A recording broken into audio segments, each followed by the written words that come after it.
Au nom du Père et du Fils et du Saint-Esprit, ainsi soit-il.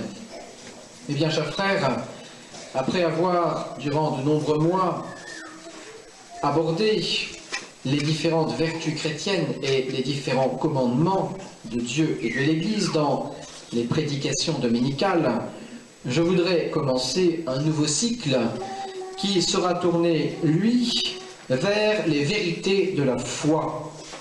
Vérités qui sont rassemblées, qui sont comme concentrées dans le symbole des apôtres, complété plus tard par les conciles de Nicée et de Constantinople, ce qui aboutit au symbole de Nicée-Constantinople, que nous chantons après la prédication du dimanche.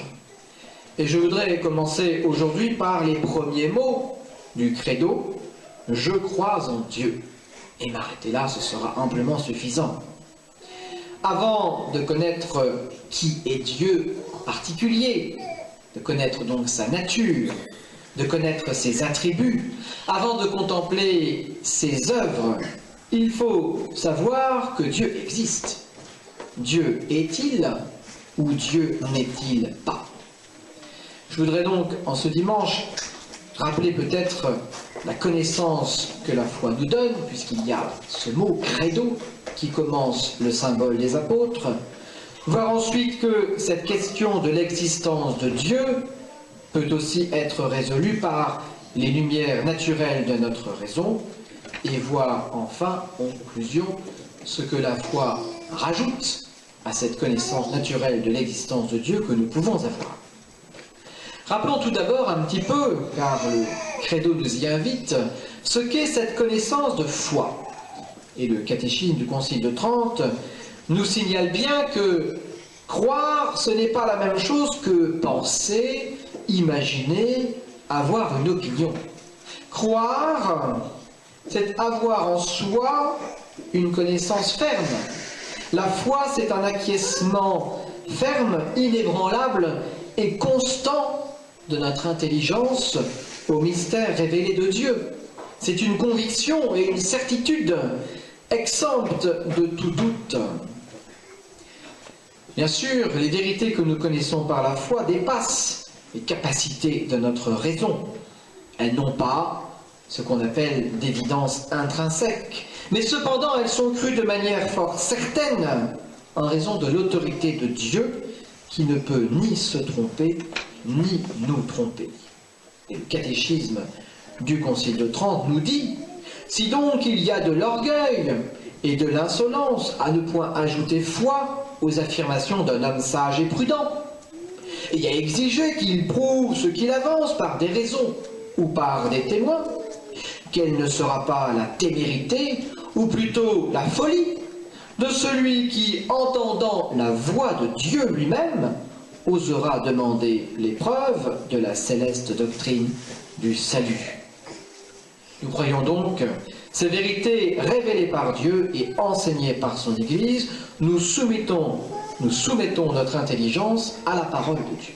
Voilà donc cette connaissance de la foi, connaissance ferme, appuyée sur l'autorité de Dieu qui révèle. Venons-en à ce problème particulier de l'existence de Dieu. Savoir, est-ce que Dieu existe véritablement ou est-ce simplement une création de mon esprit? Est-ce simplement un sentiment intérieur, une expérience spirituelle, un choix irrationnel, mais qui me console en cette vie? Eh bien, la réponse est très nette, et l'Église l'enseigne avec toute son autorité. Oui, l'existence de Dieu peut être prouvée par la raison. Les hommes qui utilisent droitement leur intelligence peuvent, sans la lumière de la foi, arriver à cette conclusion: Dieu existe. Nous l'avons très nettement exprimé dans l'épître de Saint Paul aux Romains. Saint Paul montre la folie de ceux qui ne croient pas à Dieu, à l'existence de Dieu. Et il nous enseigne que Dieu punira les païens qui n'ont pas reconnu l'existence d'un Dieu unique et tout-puissant, créateur de toutes choses, et qui, au contraire, adorent les idoles. Et je cite Saint Paul, « Car ce que l'on connaît sur Dieu est manifeste pour eux, Dieu le leur ayant fait connaître. En effet, ces perfections invisibles sont devenues visibles depuis la création du monde, par la connaissance que ses œuvres en donnent. De même, sa puissance éternelle et sa divinité, de sorte qu'ils sont inexcusables. Et l'homme qui ne croit pas que Dieu existe est inexcusable, selon saint Paul. L'Église, dans son magistère, nous enseigne la même chose. Cela est contenu dans le Concile Vatican I. Je cite, « Notre Mère, la Sainte Église, tient et enseigne que Dieu, principe et fin de toute chose, peut être connu avec certitude en partant des choses créées par la lumière naturelle de notre raison humaine.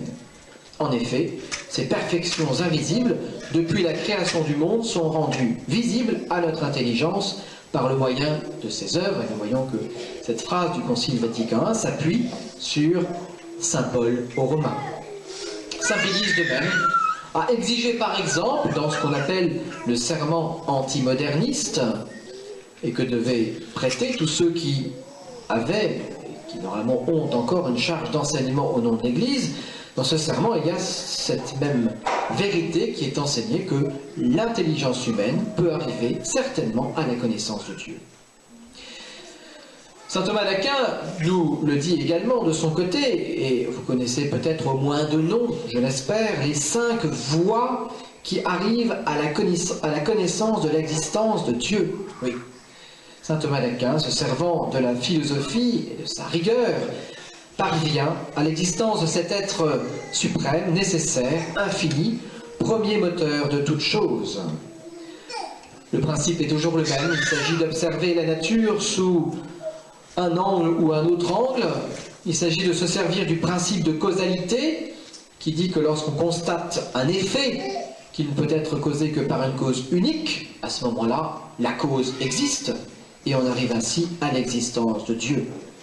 Je ne vais pas vous les réexposer en détail, cela dépasserait le cadre d'un sermon, je vous parlerai simplement de la dernière, la preuve de l'existence de Dieu qui part de l'ordre qui existe dans le monde et de Dieu qui gouverne toutes choses. Saint Thomas nous dit, oui, sur la terre, nous constatons que des êtres qui sont privés de connaissance, d'intelligence, agissent cependant en vue d'une fin. Oui, ils agissent pour une fin. C'est-à-dire qu'ils agissent toujours ou le plus souvent de la même manière, de façon à réaliser le meilleur pour eux. Et cela, ce n'est pas la nécessité, ce n'est pas le hasard, c'est une fin. Or, il n'y a pas... La source de cette finalité ne se trouve pas en eux, alors qu'en eux, il y a cette tendance déterminée vers une fin. Il existe donc un être intelligent par lequel toutes ces choses naturelles sont orientées vers leur fin. Saint Thomas s'appuie sur l'exemple d'une flèche qui parviendrait sans cesse à son but. Est-ce le hasard que cette flèche parvienne sans cesse à son but? Non.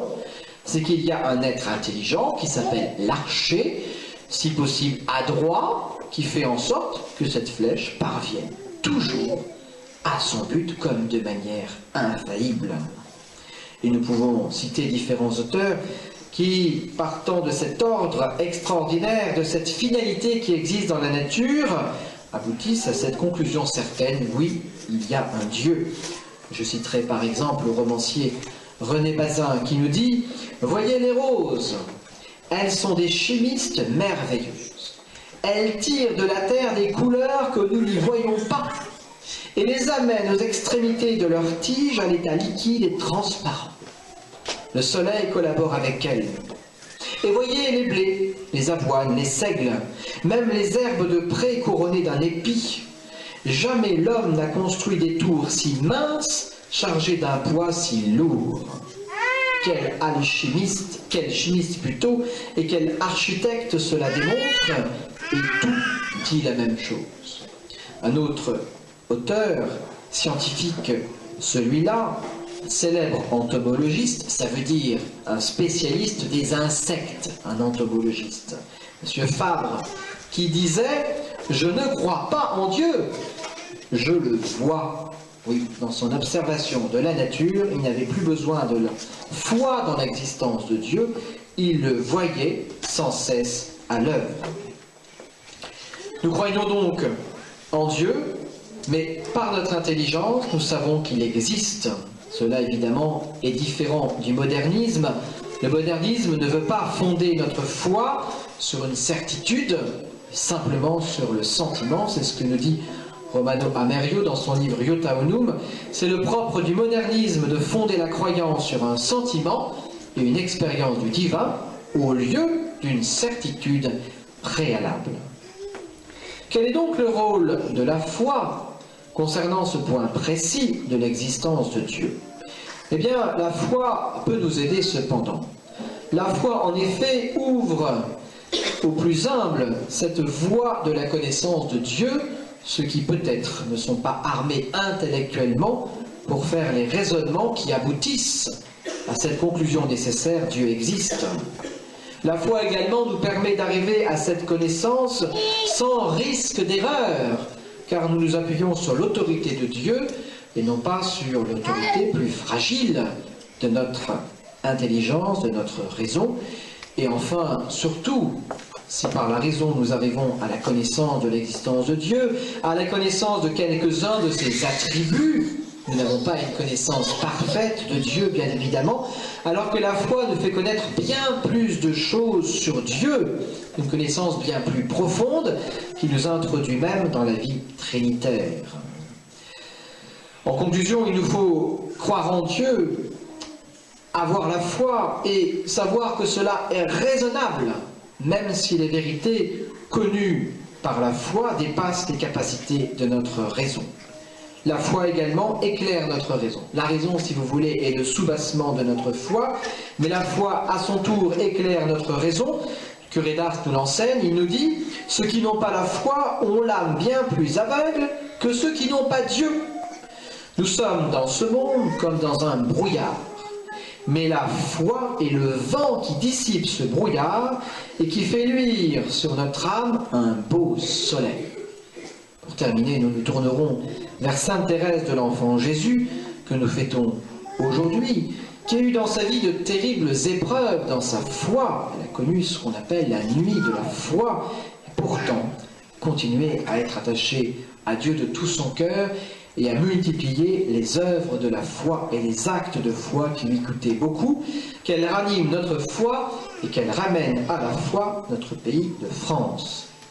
Du Père et du Fils et du Saint-Esprit, ainsi soit-il.